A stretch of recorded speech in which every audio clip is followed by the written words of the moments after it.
Hello friend, आपका स्वागत है हमारे यूट्यूब चैनल सतलक्ष्य मेडिकल क्लासेस में। जैसा कि हम पिछले लेक्चर में स्टार्ट किए हालो अल्केन्स एंड हालो एरिन्स के बारे में पढ़ना, तो उसमें हम कुछ टर्म के बारे में पढ़ें।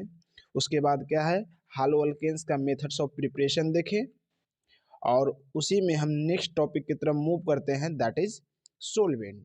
तो आइए हम इसको स्टार्ट करते हैं, और स्टार्ट करने से पहले प्लीज़ हमारे चैनल को एक बार लाइक करें, सब्सक्राइब करें और ज़्यादा से ज़्यादा शेयर करें।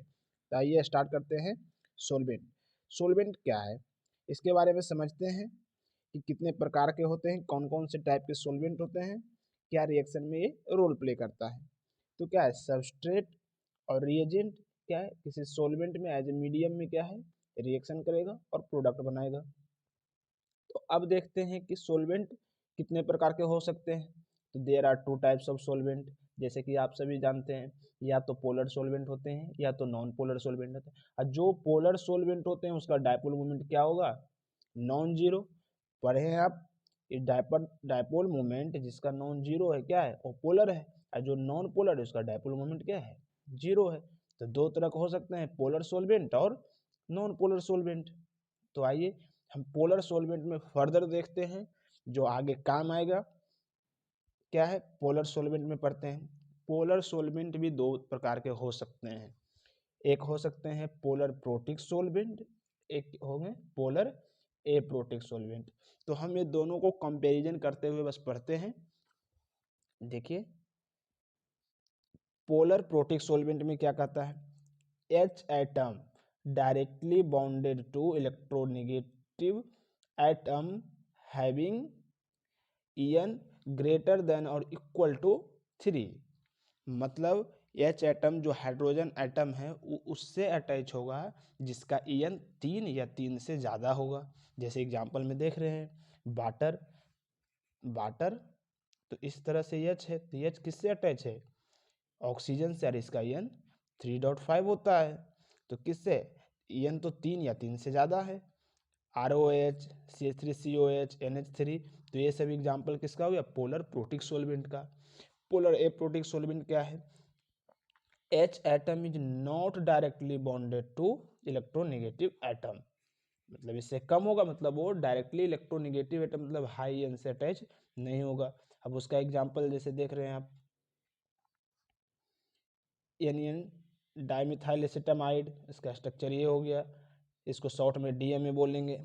एनियन डाइमिथाइल फॉर्मामाइड, उसका स्ट्रक्चर है, IPC नेमिंग किया हुआ है, उसका क्या शॉर्ट फॉर्म में DFM बोलेंगे। एसीटोन हो गया, इसे देख रहे हैं हाइड्रोजन किससे अटैच है, कार्बन से, जिसका En 3 से तो कम ही है। और क्या है, डाइमिथाइल सल्फोक्साइड, DMS उसको बोलेंगे शॉर्ट में, इसका स्ट्रक्चर ये हो गया। और क्या हुआ, ईथर है, जिसमें जो हाइड्रोजन है क्या है, हाई एन से अटैच नहीं है। तो ये दोनों समझ गए हैं कि पोलर प्रोटिक सोलवेंट और पोलर एप्रोटिक सोलवेंट में क्या है। इसको शॉर्ट में आप PPS बोलिएगा, है ना, आगे टर्म करेंगे इसमें PAS, पोलर एप्रोटिक सोलवेंट, इसका पोलर प्रोटिक सोलवेंट, दोनों क्या है, पोलर सोलवेंट का क्या है, पार्ट है।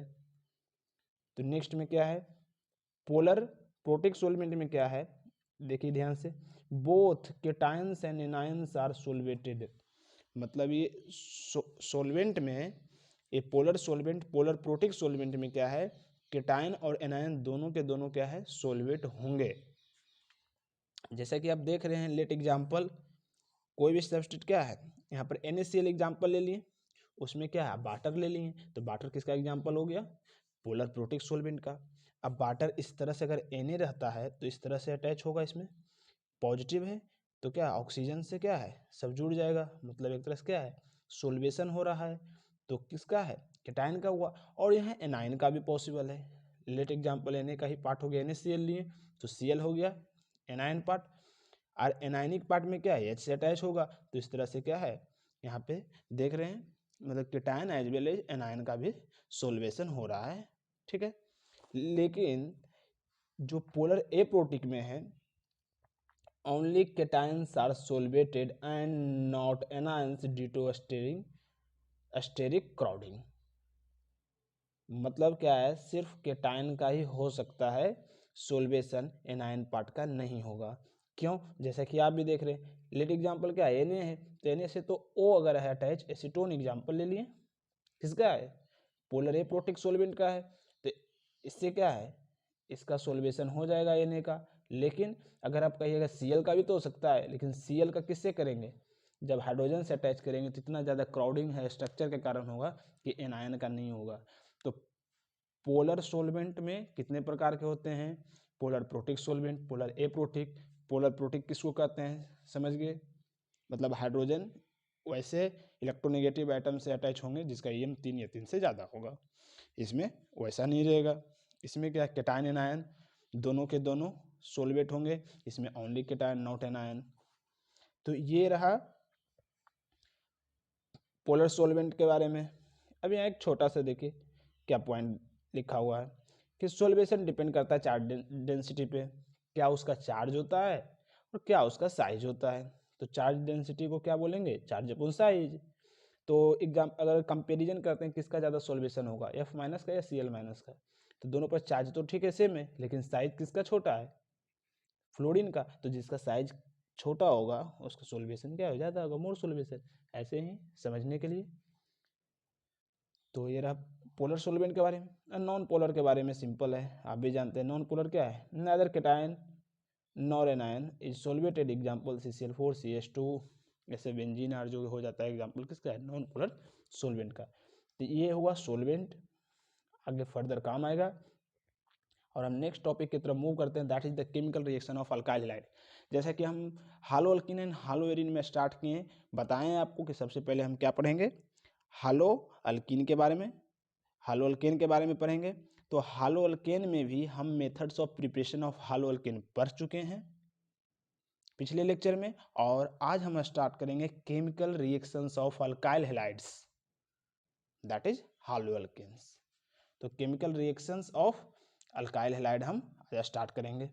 तो देखिए कौन कौन सा रिएक्शन शो करता है, chemical reactions of alkyl halides. Mainly alkyl halides show two types of chemical reaction. पहला तो nucleophilic substitution reaction that is NSR show करता है, दूसरा करता है एलिमिनेशन रिएक्शन।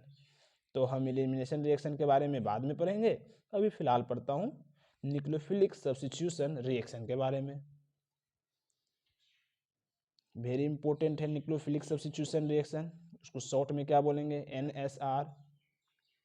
मतलब जैसे कि हम बताएं कि अल्केन आया तो उसका कैरेक्टरिस्टिक रिएक्शन क्या है, FR free radical substitution reaction.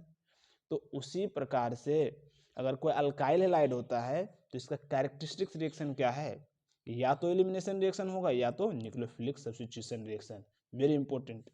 तो आइए अब हम स्टार्ट करते हैं न्यूक्लियोफिलिक सब्स्टिट्यूशन रिएक्शन से। न्यूक्लियोफिलिक सब्स्टिट्यूशन रिएक्शन, इसको शॉर्ट में SNA बोलेंगे। अब जैसे नाम में दिख रहा है आपको न्यूक्लियोफिलिक सब्स्टिट्यूशन रिएक्शन, मतलब कोई न्यूक्लियोफाइल आएगा, रिएजेंट जो भी होगा, जो सबस्ट्रेट होगा, तो न्यूक्लियोफाइल क्या होगा, सबस्ट्रेट पे अटैक करेगा और उसमें जो भी ग्रुप होगा उसको हटेगा और न्यूक्लियोफिलिक क्या होगा, सब्स्टिट्यूट कर जाएगा।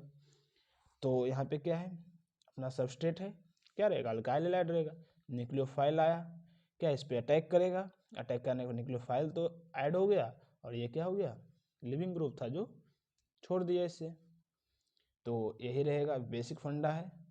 तो इसका मैकेनिज्म देखते हैं कि न्यूक्लियोफिलिक सब्स्टिट्यूशन रिएक्शन किस तरह से आगे परफॉर्म होता है उसके बारे में। तो मैकेनिज्म में क्या बोला है कि this reaction has been found to proceed by two different mechanism, that is SN1 SN2, substitution nucleophilic unimolecular, substitution nucleophilic bimolecular। तो सब्स्टिट्यूशन रिएक्शन उसमें भी क्या है, न्यूक्लियोफिलिक सब्स्टिट्यूशन रिएक्शन दो मैकेनिज्म से गुजरता है, SN1 SN2। तो दोनों में क्या है, बस परफॉर्म करने का एक तरीका क्या है, सिर्फ अलग है, मतलब मैकेनिज्म अलग है थोड़ा सा। बस आइए हम बारी बारी से पढ़ेंगे। सबसे पहले SN1 के बारे में जानेंगे, फिर हम SN2 के बारे में जानेंगे, और बेहद इम्पोर्टेंट है, हर एक जगह काम आएगा आपको, आगे जितने भी रिएक्शन आएंगे, चाहे वो aldehyde, ketone, carboxylic acid, amine, सभी में देखने को मिलेंगे NSR के बारे में, न्यूक्लियोफिलिक सब्स्टिट्यूशन रिएक्शन के बारे में। तो ध्यान से पढ़िए। आइए SN1 स्टार्ट करते हैं। SN1 रिएक्शन, इसको क्या बोलेंगे? Substitution nucleophilic unimolecular. हम जानेंगे कि यूनिमोलिकुलर इसको क्यों कहते हैं। तो आगे बढ़ते हैं। तो इसमें देखिए क्या है कि RX रहेगा, न्यूक्लियोफाइल है, तो ये तो न्यूक्लियोफाइल का ऐड होना है, और क्या है X, जो X है, जो हालोजन ग्रुप है, वो क्या है? लिविंग ग्रुप है, ये हट जाएगा सबस्ट्रेट से, न्यूक्लियोफाइल ऐड हो जाएगा। तो यहाँ क्या होता है SN1 में, ये देखिए, तो सबसे पहले क्या है, X हटता है, तो R पे क्या है, एक कार्बोकेटायन बनता है। यहाँ कार्बोकेटायन बनता है, इंटरमीडिएट यहाँ क्या बना? कार्बोकेटायन, और कार्बोकेटायन बना इंटरमीडिएट। उसके बाद क्या आता है, फिर आके न्यूक्लियोफाइल ऐड होता है। तो यहाँ 2 स्टेप में चलता है रिएक्शन। तो क्या है मैकेनिज्म में, 2 स्टेप में चलेगा ये मैकेनिज्म में। पहला स्टेप तो क्या है, ये RX का बॉन्ड ब्रेक होता है, और यही स्लो और RDS स्टेप है। ध्यान में याद रखना है, RDS बोले तो रेट डिटरमाइनिंग स्टेप है। तो ये क्या है, इस तरह से कार्बोकेटायन में बना और ये लिविंग ग्रुप छोड़ दिया। अब दूसरा स्टेप में क्या है, एक कार्बोकेटायन मिल रहा है, इलेक्ट्रोफिलिक सेंटर मिल रहा है, ये न्यूक्लियोफाइल है, आकर के क्या है, अटैक करेगा। ये अटैक किया और जुड़ गया। ये फास्ट होता है, प्रोसेस एक होता है। तो सिंपल है, RX बॉन्ड टूटेगा, कार्बोकेटायन बनेगा और आके न्यूक्लियोफाइल अटैक कर देगा। बस सिंपल है। अब इसका कुछ बेसिक्स और इम्पोर्टेंट पॉइंट पढ़ते हैं SN1 के बारे में। क्या क्या कैरेक्टरिस्टिक्स है देखिए। It is a 2 step reaction. ये क्या है, 2 स्टेप रिएक्शन है, ठीक है।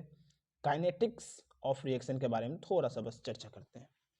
काइनेटिक्स के बारे में क्या, जैसा कि आप केमिकल काइनेटिक्स, फिजिकल का एक क्या है चैप्टर है 12th में।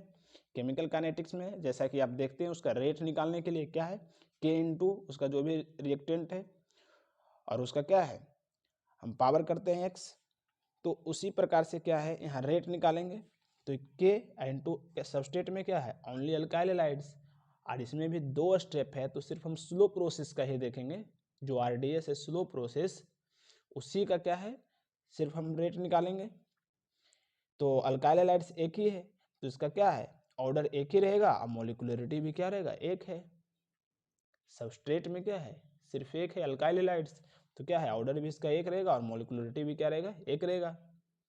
तो इसीलिए क्या है, एक मोलिकुलरिटी है, इसीलिए क्या बोलते हैं, यूनिमोलिकुलर इसको बोलते हैं। रेट ऑफ रिएक्शन क्या है, directly proportional to alkyl halides. Rate is independent of concentration of nucleophile. इसमें रेट क्या है, इंडिपेंडेंट है क्या, कंसंट्रेशन ऑफ न्यूक्लियोफाइल। न्यूक्लियोफाइल के कंसंट्रेशन पर डिपेंड नहीं करेगा, जैसा कि आप रिएक्शन में भी देखें। रेट ऑफ रिएक्शन क्या है, directly proportional to alkyl halides है, ठीक है। Carbocation intermediate is formed. इसमें इंटरमीडिएट में क्या बना, कार्बोकेटायन बना। और हम जैसा कि पिछले लेक्चर में हम बात किए थे कि कार्बोकेटायन बना तो उसका रीअरेंजमेंट भी क्या है, पॉसिबल है। कार्बोकेटायन बना तो उसका रीअरेंजमेंट भी हमें देखना है कि क्या वो रीअरेंज तो नहीं कर रहा है स्टेबिलिटी गेन करने के लिए, तो क्या है, रीअरेंजमेंट में भी पॉसिबल। तो आपको इतने पूरे रिएक्शन में क्या करना है, सिंपल प्रोडक्ट बनाने के लिए सबसे पहले तो आपको RX को क्या है, ब्रेक करना है, कार्बोकेटायन बनाना है। अगर रीअरेंज हो रहा है तो उसको रीअरेंज आप करिए, और रीअरेंज करने के बाद क्या है, डायरेक्ट उसमें न्यूक्लियोफाइल आप जोड़ दीजिए, ठीक है। आगे बढ़िए। SN1 reaction is favored by polar protic solvent, example H2O और ROH। अभी बात की पोलर प्रोटिक सोलवेंट में, तो जो SN1 रिएक्शन होता है ये पोलर प्रोटिक सोलवेंट में फेवर करता है, ज़्यादा करता है फेवर। RX है तो क्या होता है, इससे कैटायन और एनायन दोनों पार्ट में क्या है, जो सोलवेंट है वो आता है और क्या करता है, ब्रेक करता है, हमने आयंस के फॉर्म में देख रहे हैं। कार्बोकेटायन आखिर बन रहा है और X छोड़ रहा है, तो इस तरह से आकर के क्या करता है, ब्रेक करता है, और जो चार्ज अलग अलग होता है उसको स्टेबलाइज करता है। उसके बाद क्या है, न्यूक्लियोफाइल आता है, अटैक करता है। तो इस तरह से देख रहे हैं आप। तो यहाँ पे क्या करता है, हेल्प्स इन आयोनाइजिंग बॉन्ड और हेल्प्स इन स्टेबलाइजिंग या स्टेबलाइजेशन ऑफ चार्जेज। चार्जेज का क्या है, स्टेबलाइजेशन करता है और बॉन्ड्स को क्या है, आयनाइज करता है। तो में देख रहे हैं जैसा कि आप शो कर रहा है यहाँ पे। तो ये रहा मेरा क्या है SN1 के बारे में कुछ पॉइंट्स। और नेक्स्ट पॉइंट पढ़ते हैं स्टेरियोकेमिस्ट्री ऑफ SN1 रिएक्शन। मतलब कुछ इसका ओरिएंटेशन के बारे में पढ़ते हैं, स्टेरियोकेमिस्ट्री के बारे में पढ़ते हैं। इंपॉर्टेंट है, अगर क्वेश्चन आता है डायरेक्ट क्वेश्चन इस पे आएगा। समझिए कि क्या कहता है इसके बारे में। तो जैसा कि अगर कोई ऑप्टिकली एक्टिव है RX, कोई ऑप्टिकली एक्टिव है, जैसे कि कार्बन है, इससे 3 R ग्रुप जुड़ा हुआ है जो कि लेट एग्जाम्पल अलग अलग है। इससे X जुड़ा हुआ है, ये sp3 हाइब्रिडाइज है, ऑप्टिकली एक्टिव है। तो क्या है, इसका इंटरमीडिएट में कार्बोकेटायन बनेगा, X छोड़ के जाएगा तो कार्बोकेटायन बना, तो ऐसा स्ट्रक्चर में चेंज हो जाएगा और ये क्या हो जाएगा sp2 हाइब्रिडाइज, क्योंकि 3 बॉन्ड 1 2 3 का क्या है sp2 बनेगा। और अब बात रहा कि न्यूक्लियोफाइल अटैक करने का, तो न्यूक्लियोफाइल अटैक में भी इधर से भी कर सकता है, ऊपर से भी कर सकता है अटैक। तो ऐसा प्रोडक्ट भी बना सकता है और ऐसा भी बना सकता है। तो जिधर से लिविंग ग्रुप X छोड़ करके गया, अगर उधर से ही न्यूक्लियोफाइल अटैक करता है तो उसको रिटेंशन प्रोडक्ट बोलते हैं। और जिधर से छोड़ के गया उसके अपोजिट साइड से ये अटैक कर रहा न्यूक्लियोफाइल, तो उसको क्या बोलेंगे, इन्वर्जन प्रोडक्ट बोलेंगे। और ये आपस में क्या है, दोनों मिरर इमेज है, तो इनेंस्यूमर इसको बोल दिए। तो रिटेंशन प्रोडक्ट भी बन सकता है और इन्वर्जन प्रोडक्ट भी बन सकता है। तो ये आपस में इस दोनों तरह का प्रोडक्ट बन सकता है। तो क्या है, एक रेशमिक मिक्सचर फॉर्म करेगा। बाय थ्योरेटिकल जो हम पढ़ रहे हैं अभी, रेशमिक मिक्सचर शो कर सकता है। ठीक है, तो यहाँ पर वही बताया है कि ये रिटेंशन प्रोडक्ट हो गया। क्यों, क्योंकि न्यूक्लियोफाइल उधर ही अटैक किया, उधर साइड से ही अटैक किया जिधर से X छोड़ करके गया है, और इधर न्यूक्लियोफाइल उधर से अटैक किया है जिधर से, मतलब उसके अपोजिट साइड से अटैक किया है जहां से X ग्रुप छोड़ के गया है, तो उसको बोलेंगे इन्वर्जन प्रोडक्ट। देखिए यहाँ पे लिखा हुआ है, इन्वर्जन प्रोडक्ट में nucleophile occupies as a position opposite to that leaving group, मतलब जिधर से लिविंग ग्रुप छोड़ करके गया है उसके अपोजिट साइड से क्या है, न्यूक्लियोफाइल ऑक्यूपाई किया है, तो इसको बोलेंगे इन्वर्जन प्रोडक्ट और रिटेंशन प्रोडक्ट। तो दोनों के दोनों बन सकता है, मतलब एक रेशमिक मिक्सचर की तरह फॉर्म करेगा। तो देखिए क्या लिखा हुआ है, थ्योरेटिकली जैसा कि हम पढ़े हैं racemic mixture must be form, racemic mixture ही बनेगा, आइदर रिटेंशन प्रोडक्ट और आइदर इन्वर्जन प्रोडक्ट।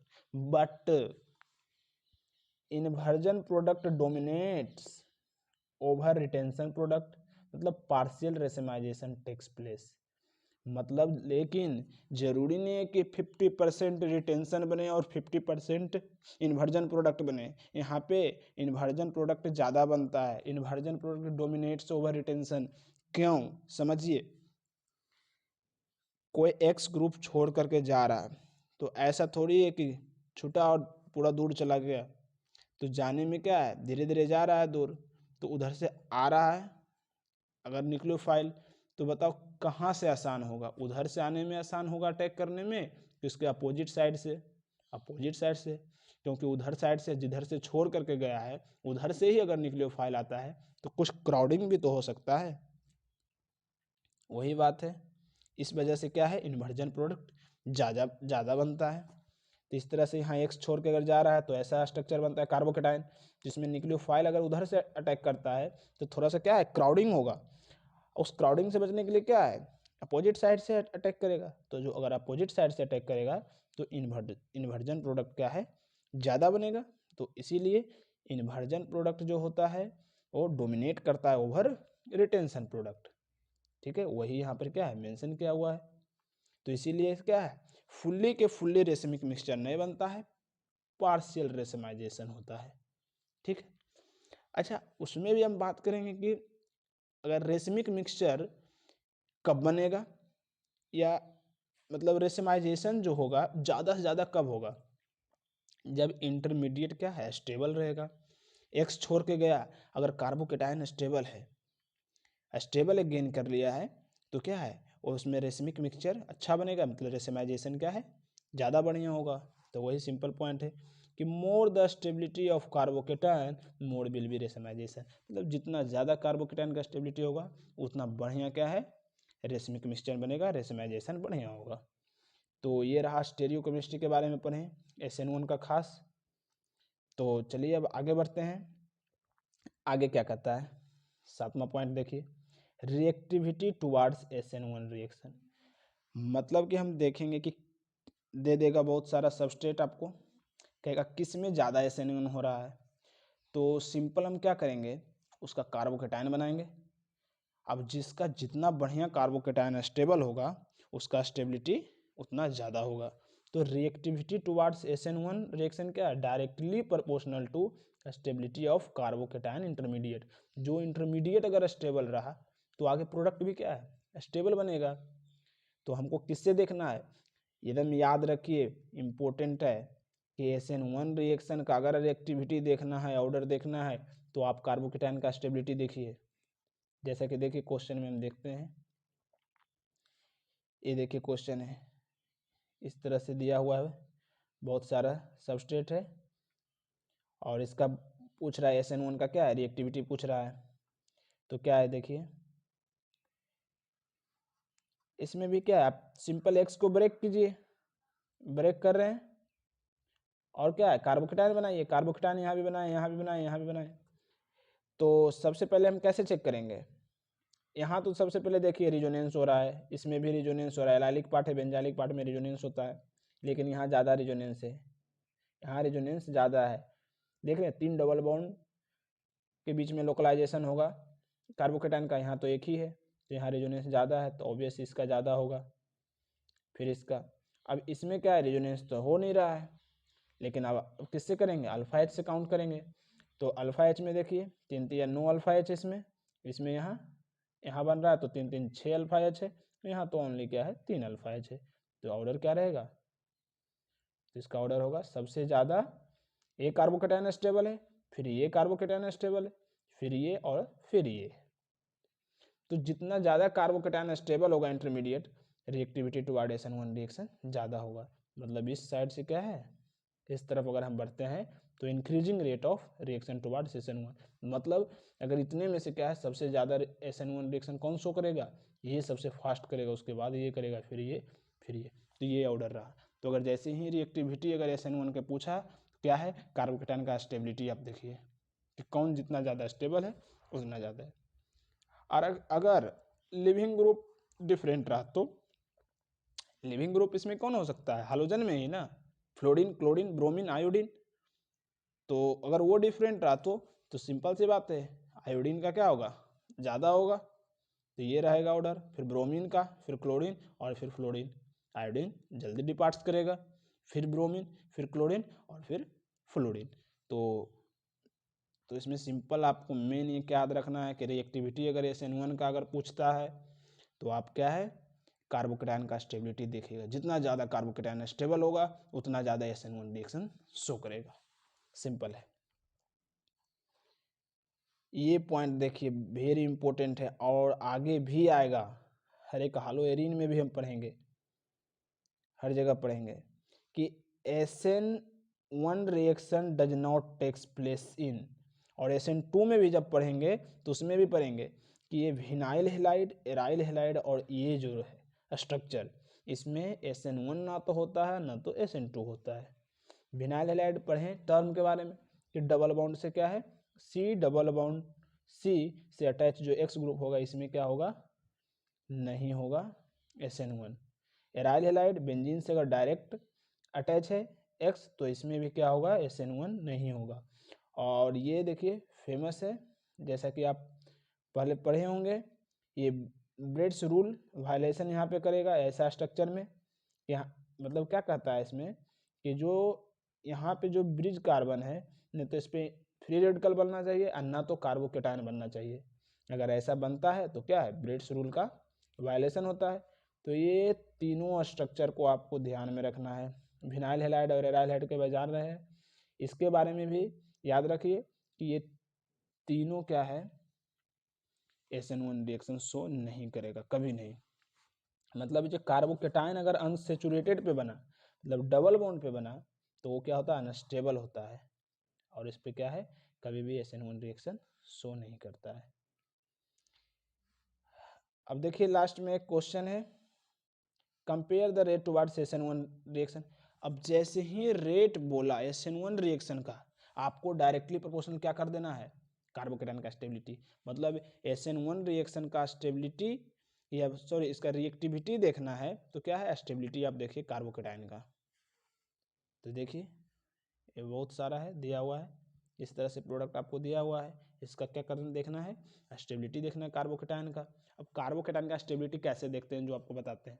सबसे पहले देखते हैं ऑक्टेट कंप्लीट। अगर कार्बोकेटायन के एडजेसेंट में कोई वैसा आइटम लगा हुआ है जिसके पास लोन पेयर है, तो उसका सबसे ज़्यादा स्टेबल होगा कार्बोकेटायन का। जैसे कार्बोकेटायन के बगल में ऑक्सीजन है, तो उसका क्या है, स्टेबिलिटी सबसे ज़्यादा होगा। तो सबसे पहले हम ऑक्टेट कंप्लीट देखते हैं, क्या ऑक्टेट कंप्लीट हो रहा है कार्बोकेटायन का, उस कार्बन का कि नहीं।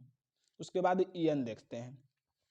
ईएन में क्या देखते हैं कि जो हाई ईएन है, हाई ईएन वाले आइटम पर अगर निगेटिव चार्ज है तो वो ज़्यादा स्टेबल होगा, और लो ईएन पे अगर पॉजिटिव चार्ज है तो वो ज़्यादा स्टेबल रहा, है ना। हाई ईएन पे क्या है, निगेटिव चार्ज जो है वो हाई ईएन पे है तो मोर स्टेबल है, और पॉजिटिव चार्ज क्या है, लो ईएन पे है तो वो ज़्यादा स्टेबल है।